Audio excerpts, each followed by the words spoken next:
Hello, in this video we are gonna review how to deduce structure based on proton NMR spectra. The proton NMR spectra composes of mainly four components. One is the number of signals, the integration or peak area, the chemical shift, and the splitting pattern.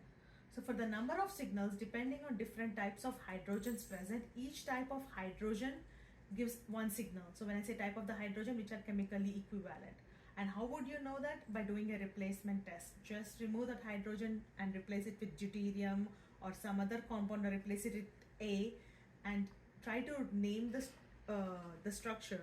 And if you are coming out to be like the same name, then you can say that it is the same type of signal or same type of hydrogen. Second thing is the integration or the peak area. So the number of hydrogens represented by each signal is given by integration, and it is represented in the form of ratio. Suppose if you have one kind of hydrogens as 2 and the other kind of hydrogens as 6, so the integration can be shown as 2 and 6 or 1 and 3. So the next one is the chemical shift. So the chemical shift is the scale which is represented from 0 to 12 for proton NMR. We will look at it in the next slide, how the chemical shifts look, and it actually gives the environment of the hydrogen. And the last and the final one is the splitting pattern, which pretty much throws everybody off. So the splitting pattern is based on the number of neighboring hydrogens, and it goes by the rule n+1 rule, where n is the number of neighboring hydrogens. We will see how to calculate that as well. So first let's look at the chemical shifts. So the chemical shifts, if you observe, all the single bonds similar to IR, the single bonded hydrogens are between 0 and 2. The double bonds and the triple bonded hydrogens are little bit on the lower field, so from 2 to 3. And you can see that OH and NHs are usually broad peaks, and they can go anywhere from 0 to 5. The aromatic region is between 0 and 8.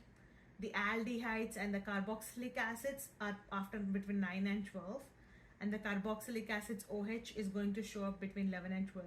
Remember, this is a proton NMR. You can see only hydrogens here.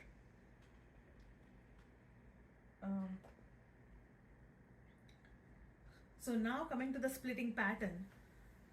So the n+1 rule, n is based on the number of neighboring hydrogens. So let's take a look at the first one.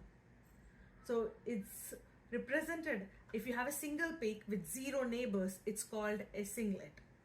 And if you have one neighbor, so 1 plus 1, since we have for HA, HB is the neighbor, so 1 plus 1, so that is the reason we got the multiplicity as doublet.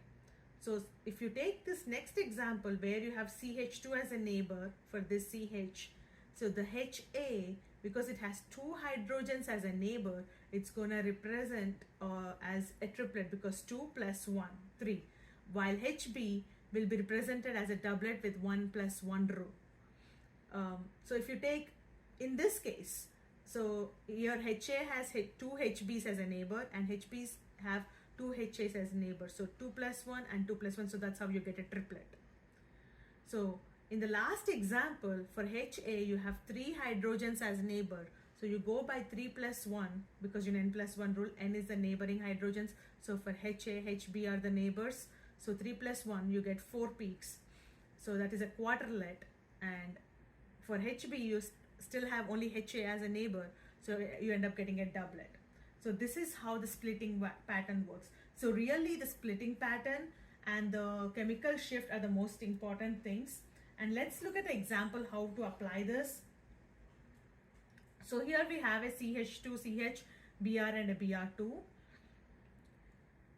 So for the first one, we see at around 4, you see a doublet. The doublet shows that it has only 1 hydrogen as a neighbor. So that is the reason it is the CH2 is represented by that. And why is it all the way by 4? If you observe in our previous scale, we said whenever they are bonded to halogens, the halogens are somewhere between 3.5 to 4.5. That's why we get the peak around 4 for CH2, because it's bonded directly to bromine.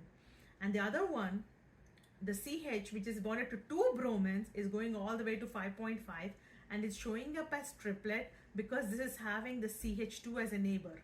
Because 2 hydrogens as a neighbor, n+1 rule. So you are going to end up getting triplet, 2+1. So this is how you deduce NMR structure. If you would like to know a detailed video on YouTube, please comment and I can provide this more detailed video. Thank you.